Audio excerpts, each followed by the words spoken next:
Morning dear students. आज हम लोग बात करेंगे, एक चैप्टर छूटा हुआ था, सैंपलिंग।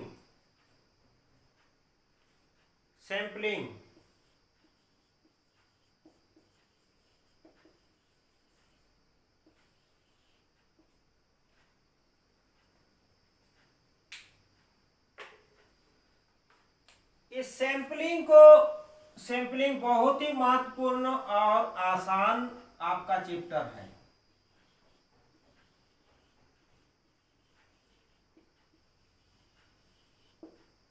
इस सैंपलिंग को समझने से पहले आपको दो शब्द अच्छा से समझना पड़ेगा। क्या क्या है? सब पहला शब्द है sample and another is population.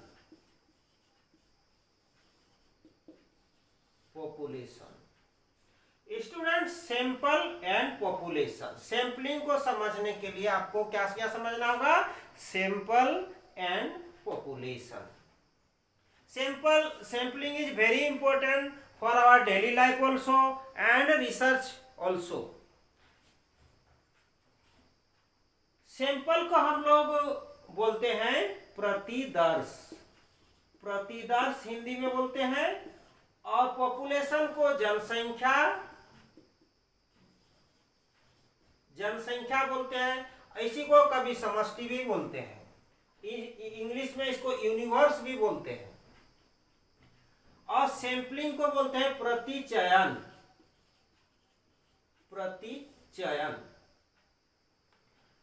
तो सैंपल क्या है?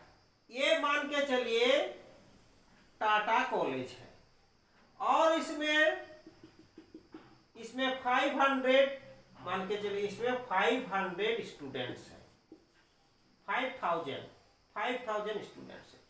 अब यहां से हम 500 स्टूडेंट्स क्या किए?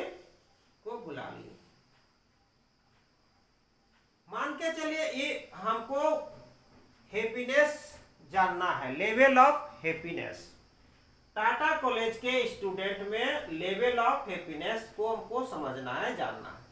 तो हम क्या किए? 5000 स्टूडेंट से नहीं पता किए, क्वेश्चन यार 5000 स्टूडेंट को नहीं दिए, उसमें से 500 स्टूडेंट को क्वेश्चन यार दिए और उसको उनसे जाने कि क्या है हैप्पीनेस का लेवल। तो ये जो 5000 स्टूडेंट्स है, this is population and 500 students is sample. बहुत, आप घर में खाना बनता है ना, अब मान लीजिए चावल पक रहा है, उसमें से एक कलछुल चावल आप उठाते हैं और बता देते हैं कि चावल पका है कि नहीं।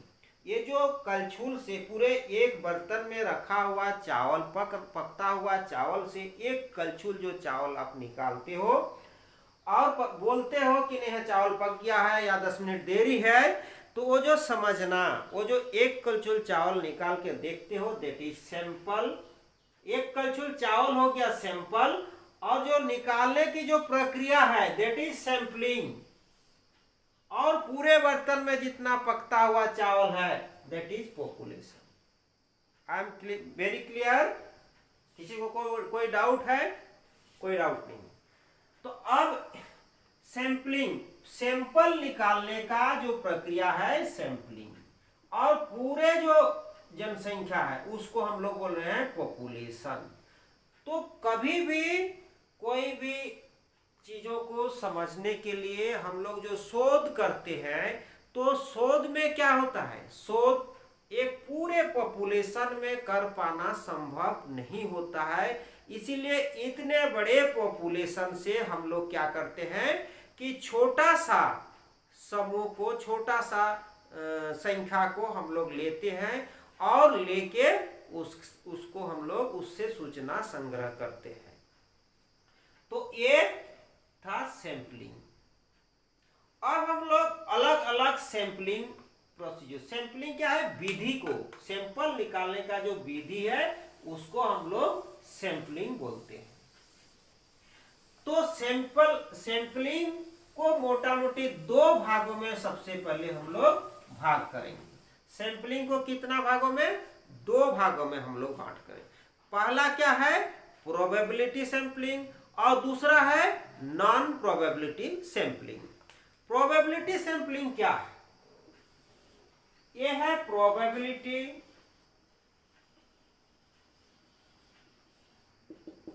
सैंपलिंग और नॉन प्रोबेबिलिटी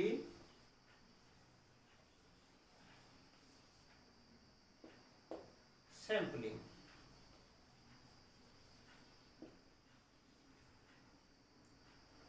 प्रोबेबिलिटी सैंपलिंग और इसी को बोलते हैं रैंडम सैंपलिंग।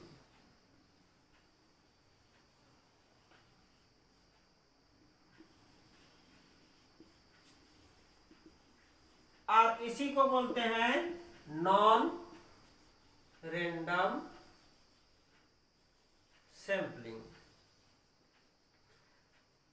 प्रोबेबिलिटी सैंपलिंग में क्या होता है, प्रोबेबिलिटी सैंपलिंग में जो हमारा प्रत्येक इकाई का शामिल होने का समान संभावना रहता है। इसको नोट डाउन कर लीजिए, प्रत्येक इकाई का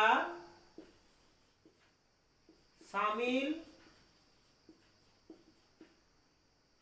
होने की समान संभावना रहती है। ये पहला विशेषता। दूसरा विशेषता है प्रतिदर्श में जनसंख्या की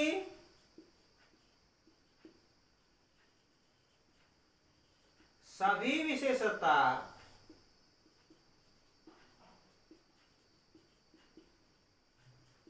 विशेषताओं के उपस्थित होने की पूरी संभावना रहती है। समझ चुके हैं? देखिए, जनसंख्या में जो विशेषता है, जनसंख्या की इकाई में, उन तमाम विशेषता सैंपल में भी होने की पूरी संभावना रहती है। कौन सा? प्रोबेबिलिटी सैंपलिंग में। और नॉन प्रोबेबिलिटी सैंपलिंग में उसका चांस कम रहता है। इक्वल चांस, प्रत्येक इकाई का शामिल होने की समान संभावना रहती है।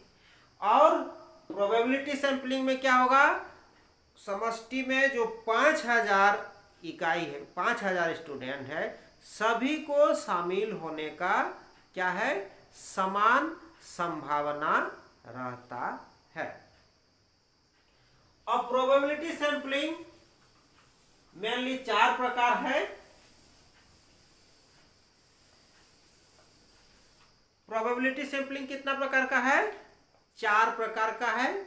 सबसे पहले है सिंपल रैंडम सैंपलिंग। क्या? Simple random sampling. दूसरा है सिस्टेमेटिक रैंडम सैंपलिंग। तीसरा है स्ट्रेटिफाइड रैंडम सैंपलिंग।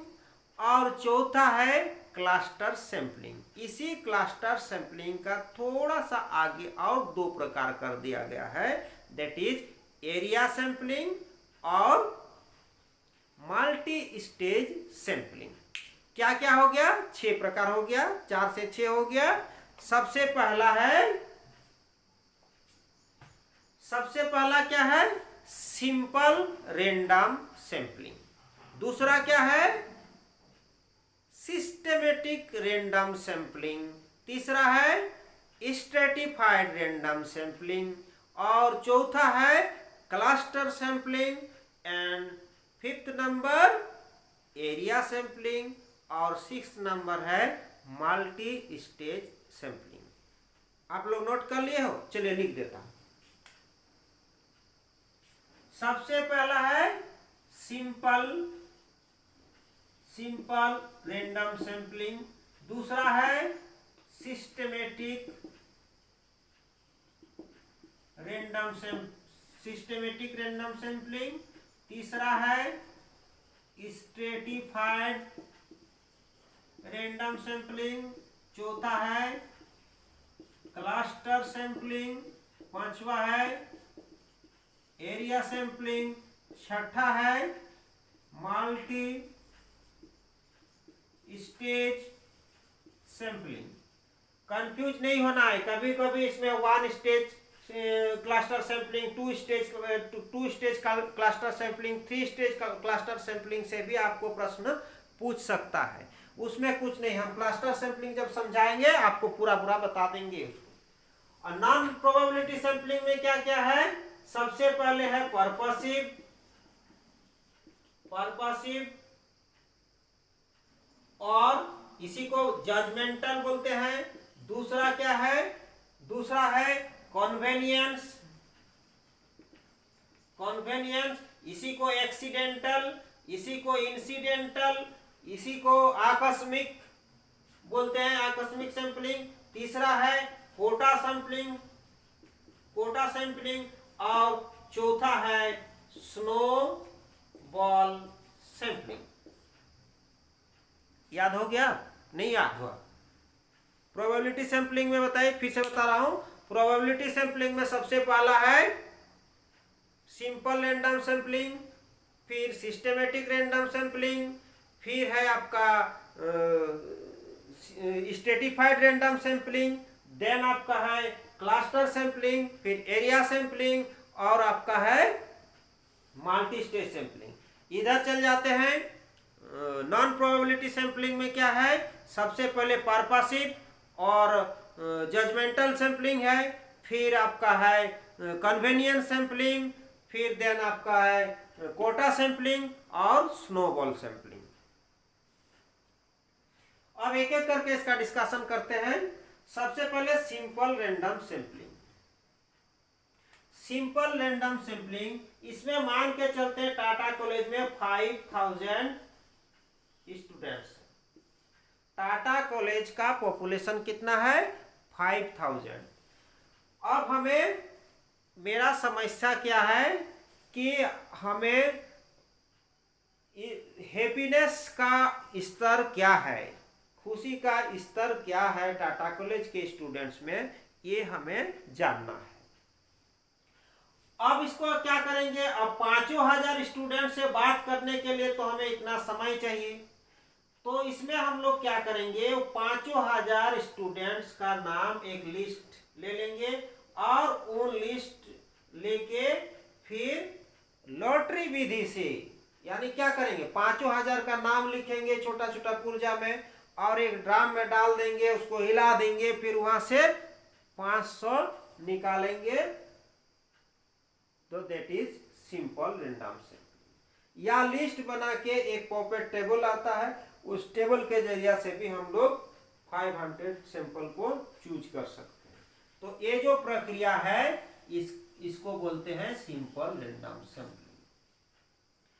अब आता है systematic random sampling. Systematic random sampling में क्या करेंगे, हम लोग एक सिस्टम से चूज करेंगे। सबसे पहला नंबर तो रैंडमली चूज कर देंगे, उसके बाद बहुत तरह का ऑड इवन नंबर भी हो सकता है, या उसको पहले निकालने की कितना चूज करना है। जैसे 10 गुना है तो हर एक 10वां नंबर को ले लेंगे। मान लीजिए 1 2 3 4 5 6 7 ऐसे 8 9 10 है, तो इसमें से कोई एक नंबर को पहले ले लेंगे। मान लीजिए 3 ले लिए तो 3 + 10 13 नंबर को ले लेंगे, फिर 23 नंबर को ले लेंगे। इस प्रकार से 500 आइटम हम लोग 5000 से चुन लेंगे। एक सिस्टेमेटिक रैंडम सैंपलिंग हो गया। अब आता है stratified random sampling. Stratified random sampling का जब हम सैंपल में होमोजेनिटी नहीं रहता है, हेट्रोजेनिटी रहता है, और हम अलग अलग जो है अलग अलग ग्रुप के बारे में जानना चाहेंगे, तब हम स्ट्रेटिफाइड रैंडम सैंपलिंग का उपयोग करते हैं।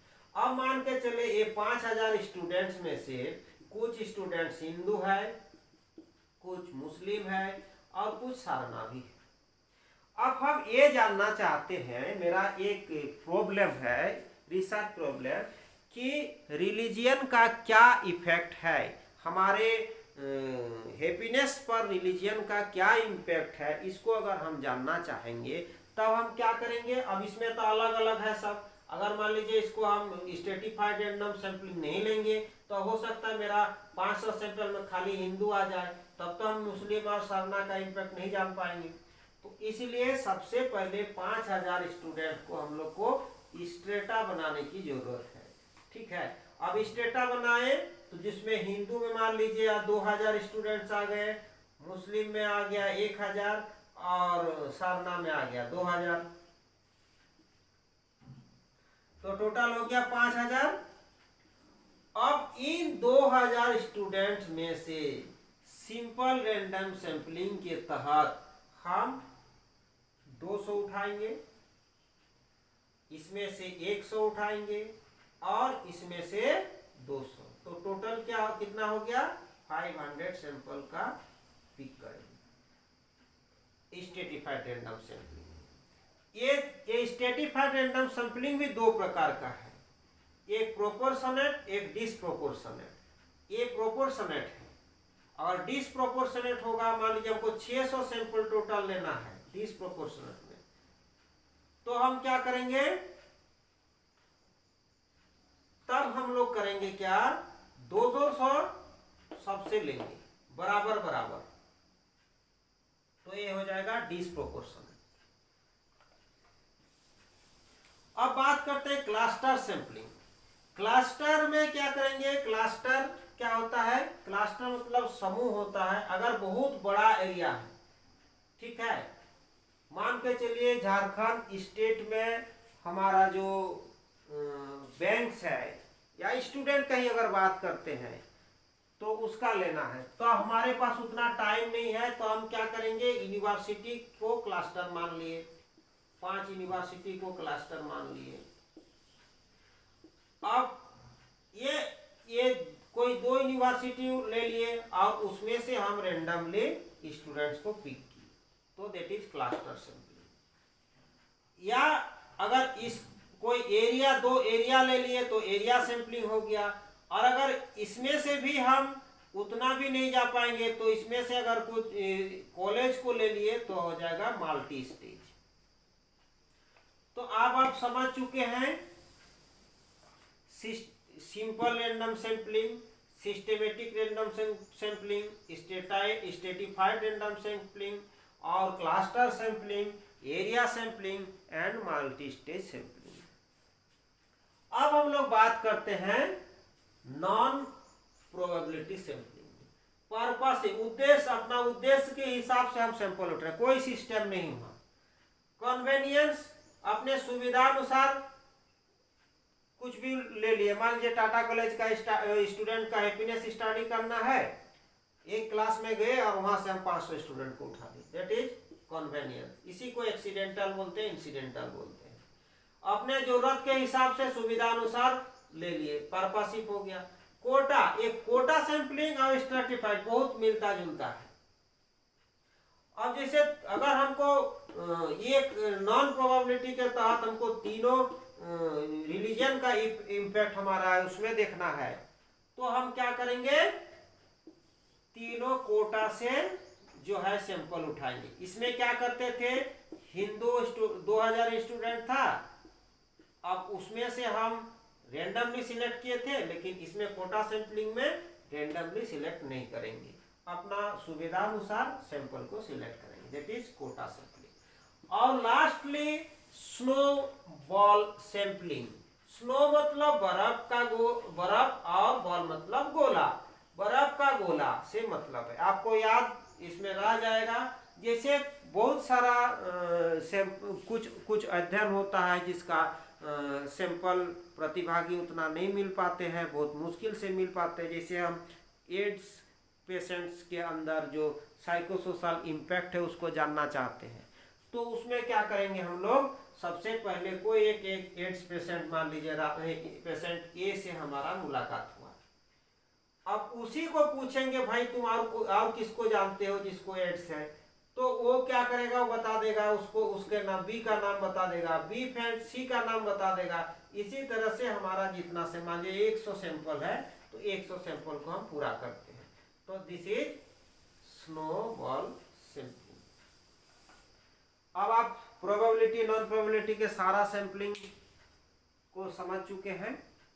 अगर आप इसको अच्छा से समझिए और अगर कोई दिक्कत हो तो अगला क्लास में भी आप पूछ सकते हैं।